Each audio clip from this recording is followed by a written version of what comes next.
নাও ফিরে সে অরণ্য লও হে নগর। সভ্যতা ধীরে ধীরে হারাচ্ছে তার প্রকৃতিকে, আর প্রকৃতি সবুজ ছাড়া একেবারেই নিশ্চিহ্ন হয়ে যাবে। তাই এই বিশ্ব উষ্ণায়নকে রুখতে গেলে এবছরের লালাবাগানের ভাবনায় ভাবতে হবে সবাইকে। লালাবাগানে এবছর নবাঙ্কুরের সমাবেশ, মহানগরের মহাপুজো নিয়ে আমরা পৌঁছে গেছি সেই পুজো মণ্ডপ ঘুরে দেখতে। আমরা এবছরে আমাদের থিমের নাম দিয়েছি লালাবাগানে নবাঙ্কুর।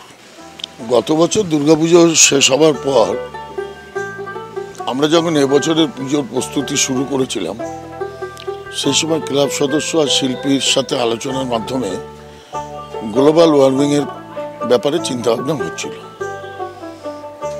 তো আমাদের শিল্পী প্রশান্ত পাল, যিনি বললেন তাহলে গাছ দিয়েই একটা প্যান্ডেল করতে পারি, যেটা মানুষকে আগ্রহী প্রকাশ করবে। ক্লাব সদস্যরাও একসাথে সহমত হলো।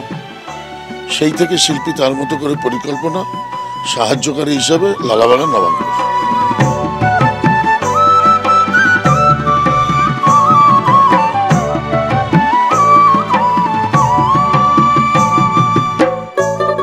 আমাদের কাছে গভর্নমেন্ট অফ ওয়েস্ট বেঙ্গলের তরফ থেকে একটা প্রস্তাব এসছে, তারা এই গাছগুলো কিনে নিতে চায় এবং বহু সাধারণ মানুষ আমাদের কাছে আসছেন গাছটা কিনে। আমরা যে কোনো লোককেই গাছটা বিক্রি করব না, আমরা তাকেই বিক্রি করব যিনি গাছটা লাগাবেন।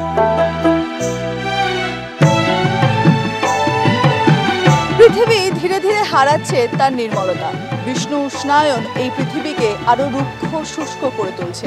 তাই এবছর লালাবাগান নবাঙ্কুরের ভাবনা, লালাবাগানে নবাঙ্কুরের সমাগম, যেখানে শিল্পী সারা পুজো মণ্ডপ জুড়েই প্রকৃতিকে স্থানান্তরিত করতে চেয়েছে।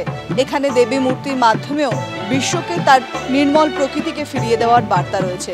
অসুর যেন একেবারেই আমরা, অর্থাৎ সাধারণ মানুষ, যারা ধীরে ধীরে এই পৃথিবী থেকে গাছ সরিয়ে দিয়ে এক রুক্ষ শুষ্ক নগরীতে রূপান্তরিত করতে চাইছে। কিন্তু এই প্রকৃতি তার বৃক্ষকে ছাড়া এখনো অসম্পূর্ণ।